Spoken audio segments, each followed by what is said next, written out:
안녕하세요, 1학년 여러분. 자, 지난 시간에는 우리가 문예란 무엇인지, 그리고 문학은 언제, 어떻게 시작되었을지, 그리고 문학의 갈래는 어떤 것들이 있는지, 서정 갈래와 시의 관계는 어떻게 되는지, 이런 것들을 우리가 살펴봤습니다. 오늘은 거기에서 더 나아가서 특히 시에 대해서 우리가 집중적으로 살펴볼 텐데요. 이 문학 중에서 특히 시를 어떻게 공부해야 할지 어려워하는 친구들이 많아요.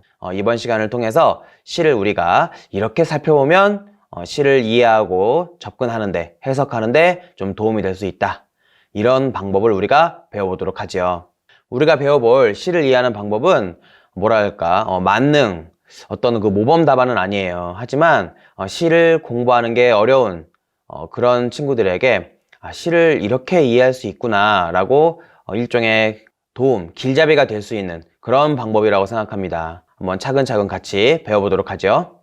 그리고 여러분들이 수행평가를 하는데 꼭 필요한 내용이니까 우리 한번 차근차근 같이 시작해 보도록 하죠. 지난 시간에 배웠던 서정갈래에 대한 내용과 함께 지금 배울 내용, 시를 이해하는 시에 대한 내용이 여러분들 수행평가를 하는데 큰 비중을 차지한다고 할 수 있습니다. 그러니까 여러분들 집중해서 잘 봐주도록 하세요. 시작해 보겠습니다. 이번 시간에 우리가 살펴볼 건 바로 이 시에 대한 내용이에요. 우리의 언어, 말과 글로 아름답게 가다 놓은 걸 우리가 뭐라고 한다고 했었죠? 그렇죠. 예술, 문예, 문학이라고 한다고 했었죠. 이 문학에는 여러 갈래, 그러니까 여러 장르가 있다는 것 이미 우리가 살펴봤고요. 그 중에서 서정갈래에 해당하는 게 바로 이 시가 된다고 우리가 지난 시간에 공부했던 겁니다. 그런데 여러분들 여기서 우리가 좀 생각을 해볼 게 있어요. 시를 왜 쓰는 걸까요? 그냥 쓰는 걸까요? 이것부터 우리가 좀 시작을 해봐야 될 것 같은데요. 우리가 애기였을 때를 한번 생각해 보죠. 이제 막 말을 배워가는 옹알이 하던 때, 그때. 아니면 말을 배우기 이전에 우리도 분명 의사소통을 했을 거란 말이죠. 엄마 아빠한테 좋다 싫다 이런 것들을 분명 표현했을 텐데, 그쵸? 이렇게 놓고 보면 우리의 의사소통, 내가 무슨 생각을 하는지, 무슨 말을 하고 싶은지, 그거의 시작은 뭐다? 바로 감정 표현이라고 할 수 있겠죠. 좋으면 좋다, 싫으면 싫다. 그러니까 애기들이 좋으면 웃고 싫으면 울고 그런 거 아니겠어요? 아마 문학의 시작도 어떤 일이나 현상, 대상에 대해서 개인이나 집단의 이 감정을 표현하는 게 시작이었을 거라고 우리가 짐작해 볼 수 있어요. 앞에서 얘기했던 거 기억나나요? 원시인들이 뭔가 바라는 게 있으니까 우가우가 했을 거라는 내용. 무언가를 바라다 보면 당연히 감정이 나오게 되잖아요. 그래서 우리가 이 문학에서 감정을 표현하는 갈래가 바로 뭐다? 시라는 걸 우리가 알 수 있습니다. 그러니까 시는 감정을 표현하기 위해서 존재한다 라고 정리할 수 있는 거죠. 이걸 다시 얘기하면 우리가 시를 공부할 때 뭐에 집중해야 되는지가 나오는 거죠. 시를 공부할 때는 뭐에 집중한다? 감정을 어떻게 표현했는지에 우리가 집중해서 공부를 해야 한다는 그런 공부의 방향까지도 여기에서 살펴볼 수 있는 거죠. 그러니까 이제 시를 공부할 때는 무작정 시 내용, 본문을 훑는 것으로 시작하는 게 아니라 시라고 하는 것이 감정 표현이 목적인 그러한 갈래구나. 그러니까 우리가 이 감정을 어떻게 표현했는지 거기에 집중해야겠구나. 이런 식으로 마음가짐을 잡는 것이 중요하겠습니다. 한편 지금은 우리가 글로 쓰여진 것만 시라고 여기는 것 같은데 옛날에는 노래로도 불렸어요. 그리고 글자가 그쵸? 쓰여지기 이전에는 당연히 노래로도 불렸겠죠? 그래서 우리가 이걸 뭐라고 부르느냐? 시가라고 부릅니다. 여러분들 교과서나 문제집 보면 고전 시가라는 표현 들어봤죠? 이게 그래서 쓰이는 표현이죠. 원래 노래로 불렸던 이 시와 노래, 시가가 시간이 흐르면서 각기 다른 영역으로 분화가 된 거라고 우리가 정리할 수 있겠습니다. 물론 요즘에는 그쵸 글로 쓰여진 거와 노래로 부르는 게 그쵸 나뉘어져 있으니까 우리가 놓치기 쉬운 면이지만 근본적으로 시와 노래가 같은 거라는 거 짚고 넘어가면 좋겠습니다.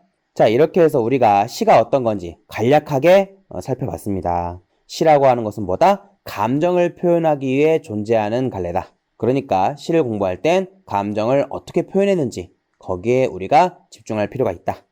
그리고 예전에는 시를 우리가 시가라고 불렀다라는 거, 노래로 불렸기 때문에.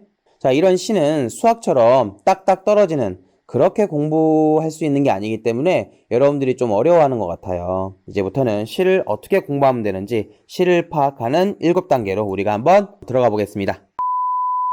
자, 첫 번째는 시적 화자, 다른 말로 서정적 자아. 여기서부터 우리가 시작을 해봐야 돼요. 여러분들 시적 화자란 말은 아마 많이 들어봤을 텐데 여기서부터 우리가 차근차근 시작을 해봐야 돼요. 자, 아까 뭐라고 했었죠? 시는 감정을 표현하는 갈래다. 그럼 먼저 여기서 가장 먼저 나와야 하는 질문이 바로 뭐냐? 누구의 감정을 표현하느냐예요. 그래서 가장 먼저 해야 될 질문 바로 누구의 감정이냐?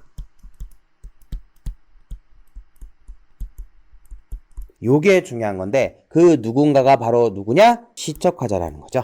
자, 우선 화자는 말하는 이란 뜻이에요. 시에서 나라고 나오는 존재, 다른 말로는 서정적 자라고 하는 존재죠. 나를 어려운 말로 뭐라고 하느냐? 자라고 해요.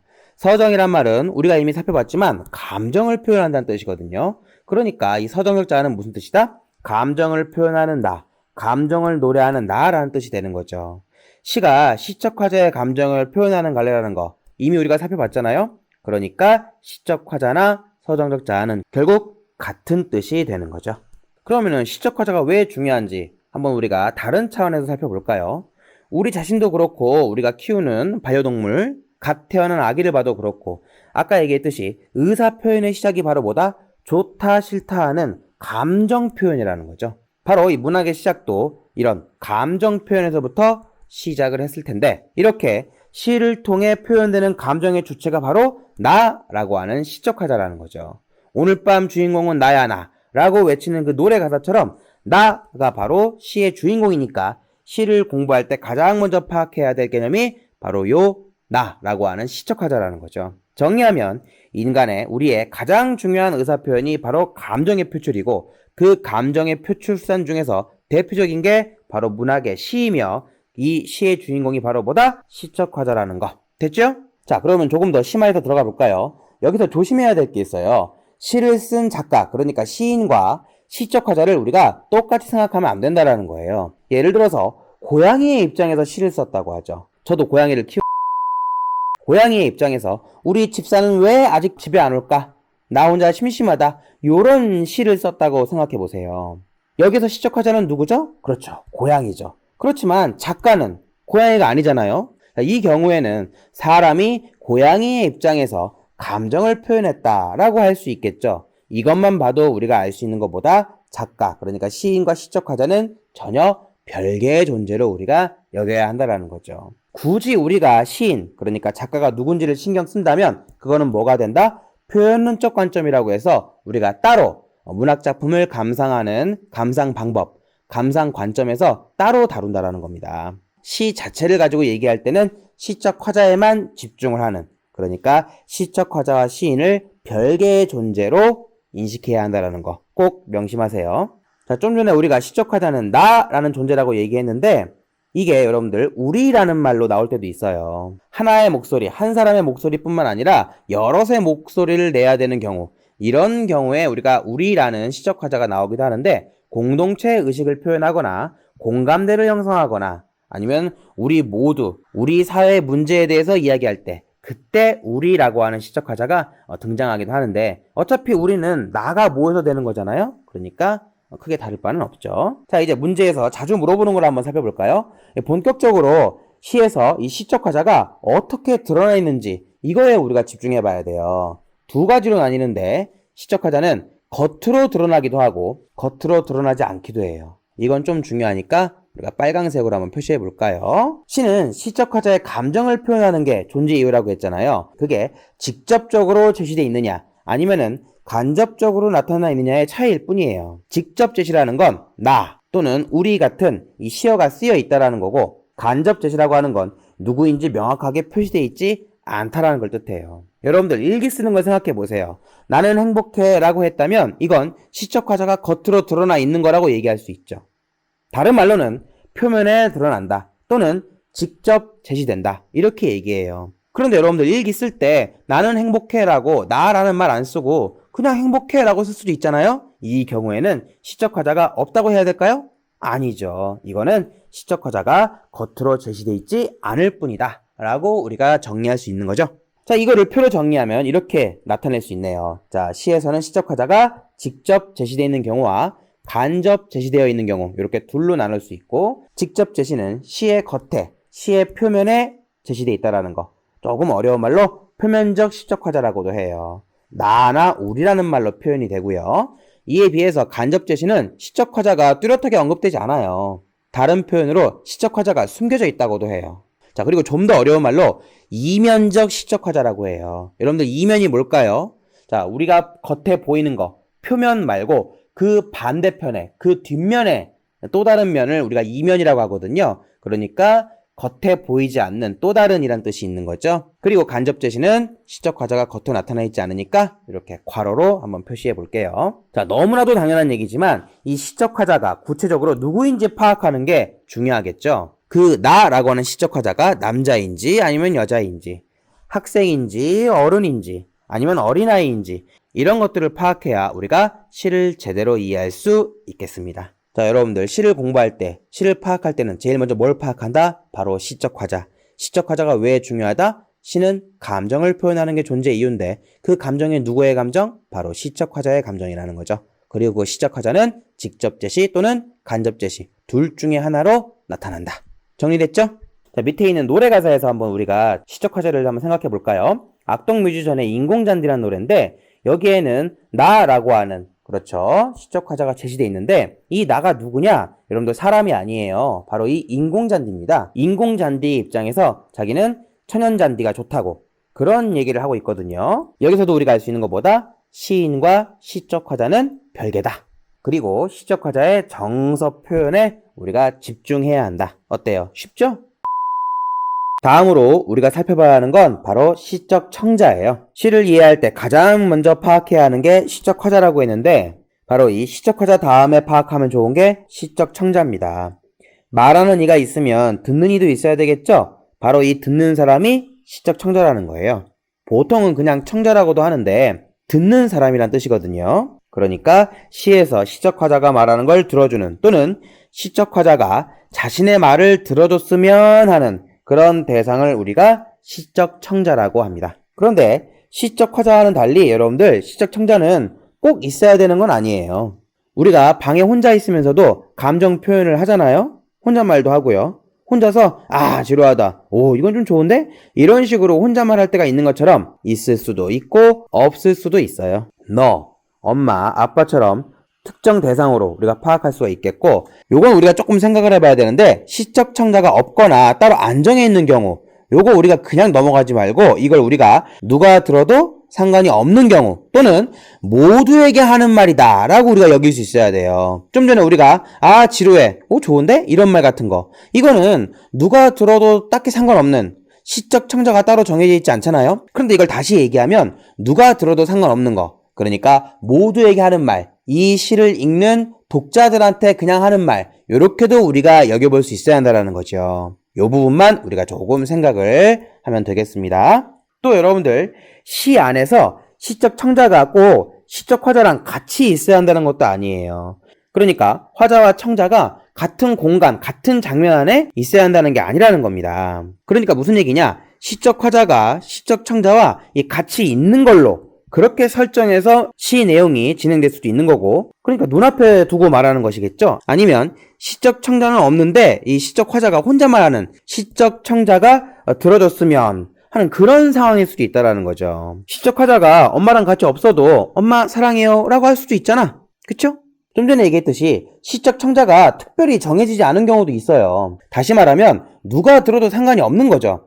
오늘 날씨 참 좋다 라고 했다면 시적 청자가 정해지지 않은 그러니까 청자가 따로 없는 다시 얘기해서 누가 들어도 상관없는 그러니까 독자한테 하는 얘기다 라고 얘기할 수도 있겠네요. 대표적인 시적 청자로는 너가 있죠. 물론 이 너 말고 엄마라든가 아빠라든가 선생님이라든가 이렇게 특정 인물이나 토끼야 청춘이여 이런 사물 사상도 전부 다 청자가 될 수 있는 거죠. 그러면 이렇게 시적 청자를 파악하면 뭐가 도움이 되느냐? 시의 내용과 주제를 빨리 파악할 수 있어요. 엄마 아빠 사랑해요 라는 내용의 시가 있다면 이 시의 주제가 부모님에 대한 사랑이라고 파악을 빨리 할 수 있잖아요. 그러니까 시적 화자가 누군지를 파악하는 게 바로 시의 내용과 주제를 이해하는데 큰 도움이 되더라 라고 얘기할 수 있겠네요. 정리하자면 시에서 시적 청자는 있을 수도 있고 없을 수도 있다라는 거 그리고 시적 청자가 명확하면 내용과 주제를 파악하는데 큰 도움이 된다라는 거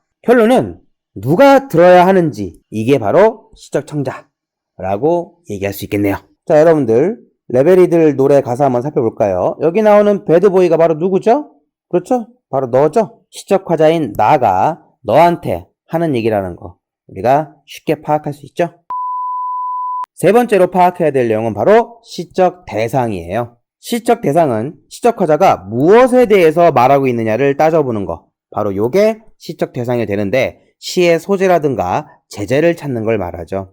시에 쓰인 여러 이 글감, 재료를 우리가 소재라고 하고요. 그 소재들 중에서 주제를 드러내는 데 가장 크게 기여하는 걸 재제라고 따로 부릅니다.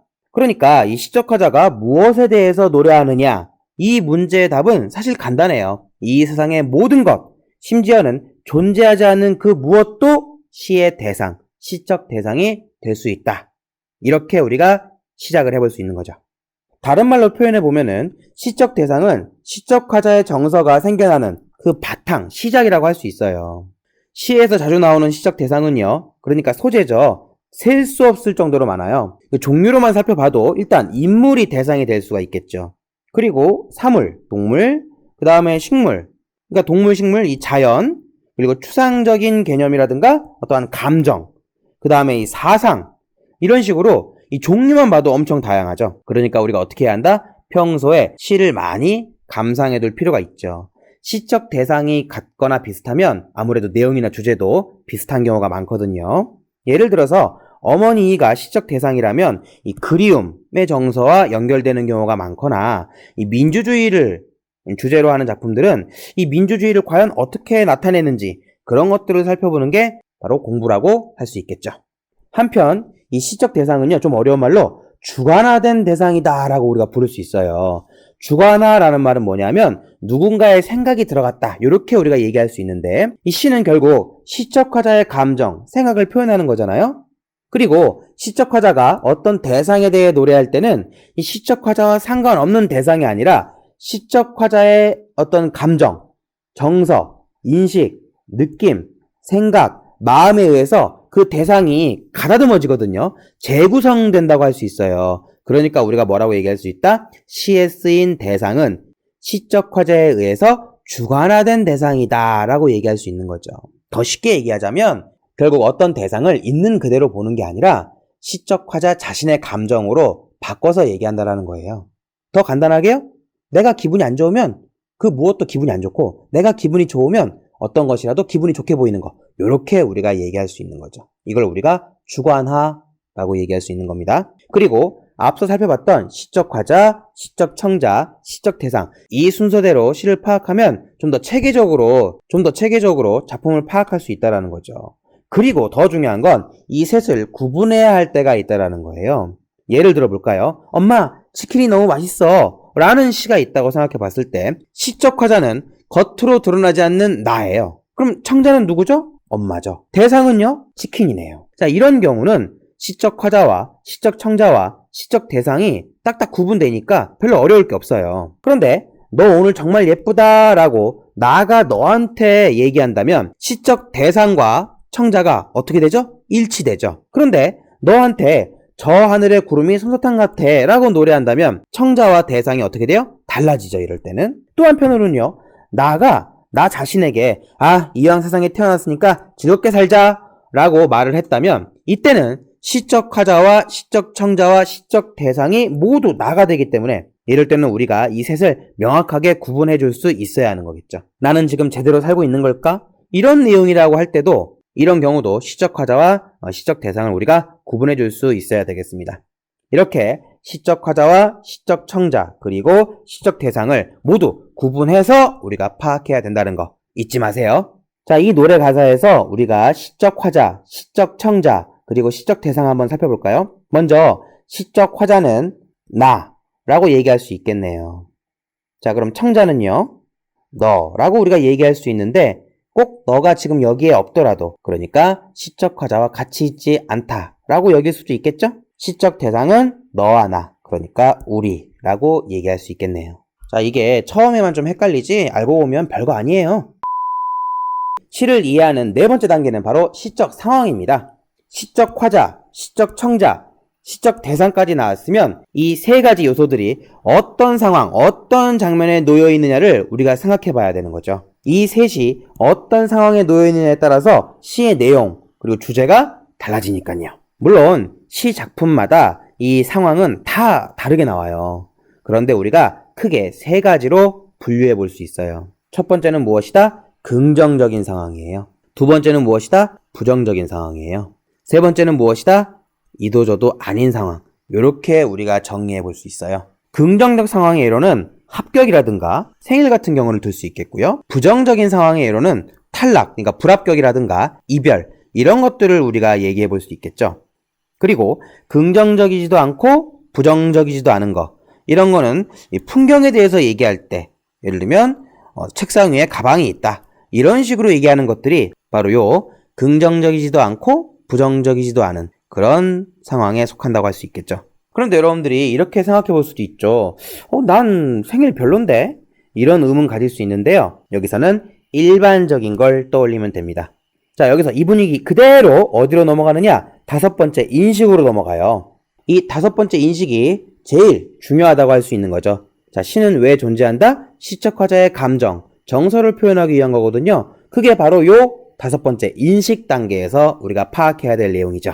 바로 시적 화자가 어떻게 받아들이느냐 하는 문제. 그걸 정서라고 부르든 느낌이라고 부르든 감정이라고 부르든 생각이라고 부르든 하여튼 뭐라고 부르든 간에 이 인식 단계가 중요하다고 할 수 있더라. 이걸 우리가 단순히 감정이라고 하지 않고 인식이라고 하는 건 이 단계에서 꼭 좋다 싫다 이런 감정만 파악하는 건 아니기 때문에 그래요. 시적 화자가 어떤 뭔가를 어떻게 받아들이는지 포괄적으로 살펴봐야 되기 때문이죠. 이 인식도 여러분들 우리가 세 가지로 나눌 수 있는데요. 첫 번째로 긍정적 인식이에요. 두 번째로는 부정적 인식. 세 번째로는 관조라고 할 수 있어요. 기쁨이나 행복은 대표적인 긍정적 인식이고요. 짜증이나 불안 같은 건 역시 대표적인 부정적 인식이죠. 여러분들이 관조를 좀 낯설어 할 수 있는데 관조는 가만히 바라본다는 뜻이에요. 책상 위에 연필이 있다. 이건 우리가 관조라고 할 수 있겠죠. 근데 여기서 여러분들 중요한 게 나오는데요. 우리가 상황과 인식을 지금 한꺼번에 살펴보고 있잖아요. 왜 그러냐? 바로 시적 상황과 인식을 우리가 구분해서 파악할 수 있어야 하기 때문이에요. 이게 무슨 말이냐면요. 긍정적인 상황이라고 해서 무조건 인식이 긍정적이지 않다라는 거고요. 반대로 부정적 상황이라고 해도 인식은 긍정적일 수 있어요. 그러니까 상황과 인식을 구분해서 파악해야 한다는 거죠. 예를 들어 대학에 합격한 그런 상황을 한번 우리가 가정해 볼까요? 언뜻 보기엔 긍정적인 인식만 있을 것 같아요. 대학에 합격했으니까. 그런데 부모님의 강요로 억지로 합격한 거라고 우리가 생각을 해보면 어떨까요? 절대 긍정적이지가 않겠죠. 반대로 불합격했어요. 그럼 어떨까요? 부정적인 인식, 그러니까 슬픈 마음이 들 것 같지만 억지로 쓴 학과였는데 탈락했다. 그럼 어때요? 마음이 홀가분해져가지고 기쁠 수 있잖아요. 생일도 마찬가지죠. 보통 우리 생일은 긍정적이지만 생일 얼마 전에 이 사귀던 사랑하던 사람과 헤어졌다고 생각해 보세요. 그래서 생일을 혼자 쓸쓸히 맞이한다. 과연 그 생일이 기쁠까요? 슬플까요? 자, 여기서도 알 수 있듯이 우리가 시적 상황과 인식은 철저하게 분리해서 구분해서 파악을 해야 한다는 겁니다. 자, 이 노래 가사에서 우리 한번 방금 배웠던 내용을 되짚어 볼까요? 자, 상황은 어떤 상황? 이별 실현입니다. 자, 제목부터가 사랑을 했다잖아요. 사랑을 했다.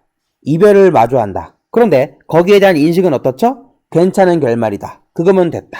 널 사랑했고 사랑받았으니 난 이걸로 됐어. 그거면 충분해. 자, 이런 식으로 상황과 인식이 서로 반대가 되는 경우를 우리가 살펴볼 수 있다는 거죠. 물론 상황과 인식이 똑같이 긍정적이거나 똑같이 부정적이거나 이거는 뭐 더 말할 것도 없이 쉽게 파악할 수 있겠죠?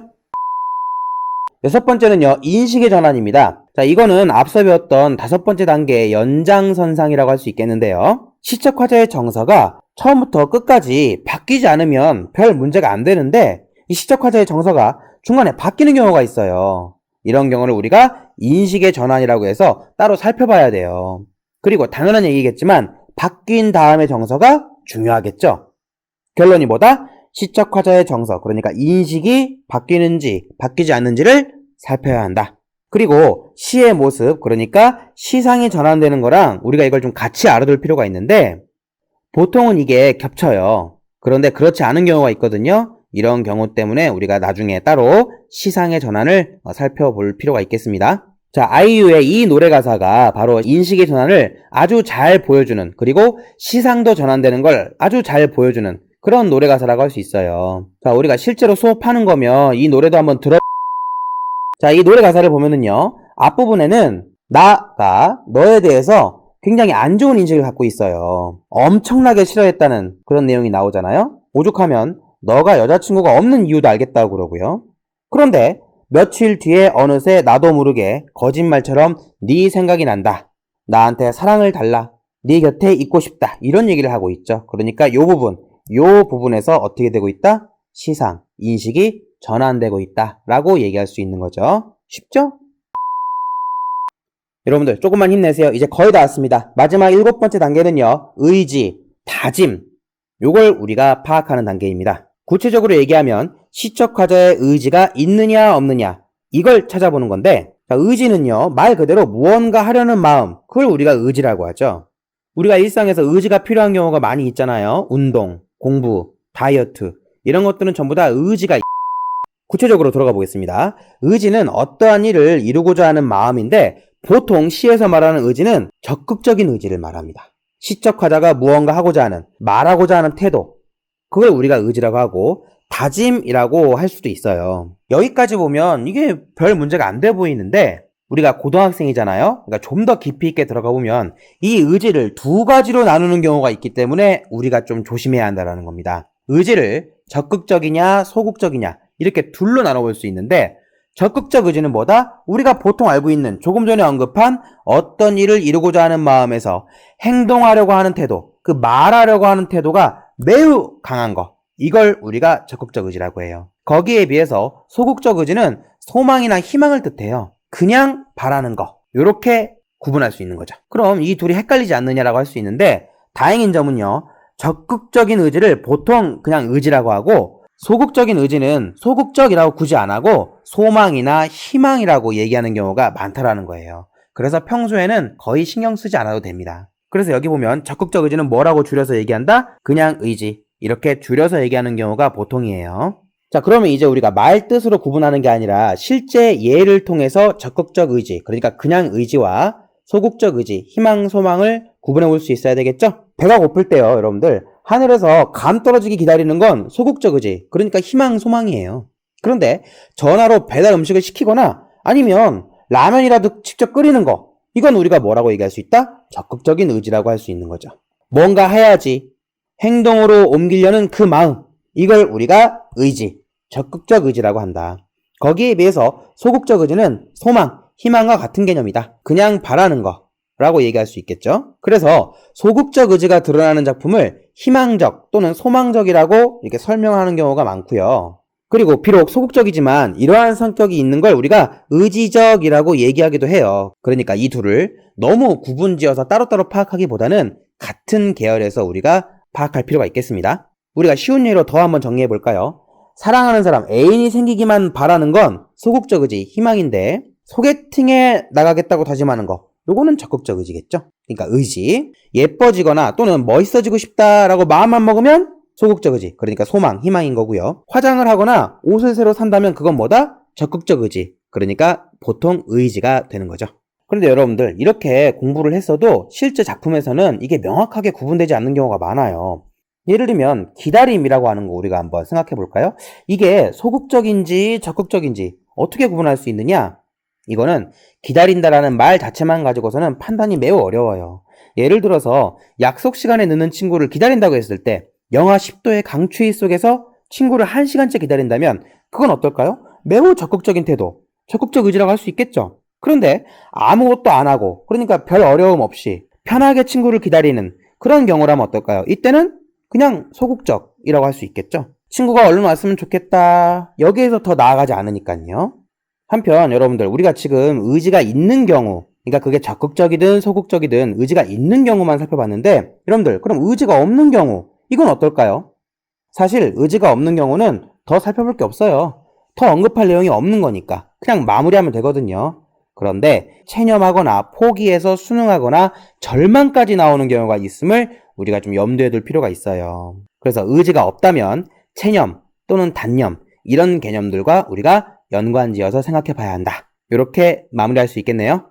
시를 이해하는 마지막 7번째 단계는 뭐다? 의지가 있는지 없는지. 의지가 있는지 없는지를 우리가 따져봐야 한다. 의지가 있다면 그게 적극적인지 소극적인지. 그러니까 보통은 적극적인 의지, 그리고 소극적인 건 우리가 보통 소망, 희망이라고 한다라는 거. 한편 의지가 없다고 해서 그냥 끝나는 게 아니라 의지가 없으면 우리가 체념이나 단념의 개념에서 더 살펴볼 필요가 있다는 점.